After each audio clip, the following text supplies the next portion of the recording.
When chess cheaters get caught. Some people would play chess for hours on end only to find out which move will give them the greatest chance of victory. Players have discovered methods to cheat in order to earn highly questionable victories as cheaters, beginning with this player who challenged Grandmaster Eric Hansen to a one-on-one match for $250. Cheaters' wins are exceedingly questionable. The fact that this opponent had a rating of 978 made Eric confident that this would be an easy battle for him. But after the first few moves, things started to seem peculiar. I had no idea that he was familiar with this line. But he's playing so brilliantly right now. After a few more moves by both players, Eric successfully surrounds his opponent's king and then assaults it with his queen and bishop. This occurs after his opponent had moved his king to h1e.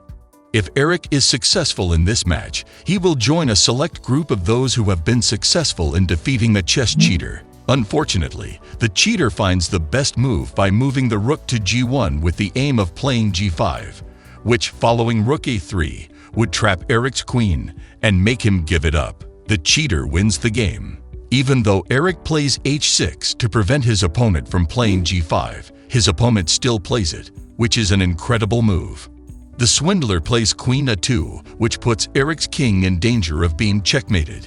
After defending, Eric is forced to give up his queen and suffers a loss against queen e4 checkmate since the king is unable to move in any direction. Following the conclusion of the match, it was discovered that the opponent had a victory percentage of 97%, and they were promptly reported and banned from chess.com. But what happens when a cheater like ESAT faces up against the cheating Magnus player, who is considered to be the finest in the world? This is what transpired when the world champion, Magnus Carlsen Alexander, cheated by switching the queens.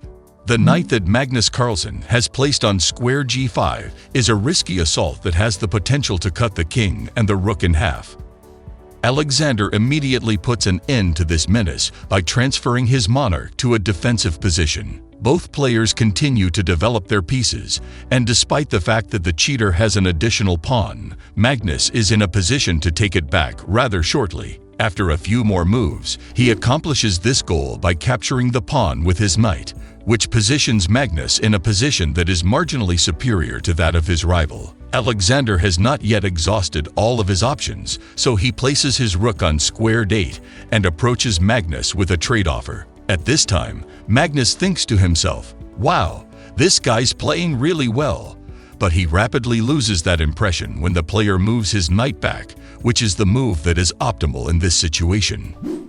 Magnus then has the epiphany that he is, in fact, playing the cheater physically. The two competitors then engage in an extremely tense final game, although Magnus still has more than a minute of lead time. This following game would be even more insane than the last one. At a charity tournament, world champion Viswanathan Anand was scheduled to compete against an online cheater. Nikhil Kamath, an Indian millionaire who founded the firm Zerodha and went on to become one of the wealthiest persons in the world, was the one who committed the fraud. Viswanathan Anand was scheduled to be his next challenger. Nikhil has an internet rating of 400, which indicates that he does not have a chance of defeating Vichy. Yet, as the game progresses, it becomes apparent that Anand has an advantage in the game since he has an additional piece on the board. I believe that he will find a way to convert this into a victory, despite the fact that it will not be simple, and it is unclear how he will do it. This advantage, however, would be rendered null and void not long after,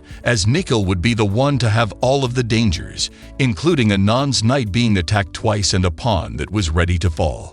After a few moves, Nikhil moved his rook to the first square of the board, c1, but Anand stopped him with his knight, even though the Keel was dominating the game and Anand knew he could flag him. Things were not going well for the world champion. Nikhil advances his queen to position d1 with 13 seconds remaining on the clock, putting himself in danger of a checkmate on the rear rank. Anand has two options. Either he can defeat Nikhil in time to win the game, or he may retire, which would most likely demonstrate that Nikhil is cheating.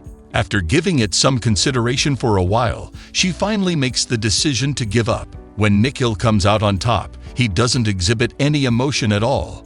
After some time had passed, Nikhil was discovered to have cheated on chess.com. Because of his actions, his account was terminated, and he had to issue an apology to the whole chess community. With this, we reached the end of today's video. What do you think about today's video? Share your opinion. Do let us know in the comment section below so we can continue the conversation. And if you liked today's video, give us a thumbs up. And do not forget to hit the subscribe. Share this video with your friends, colleagues, and family members.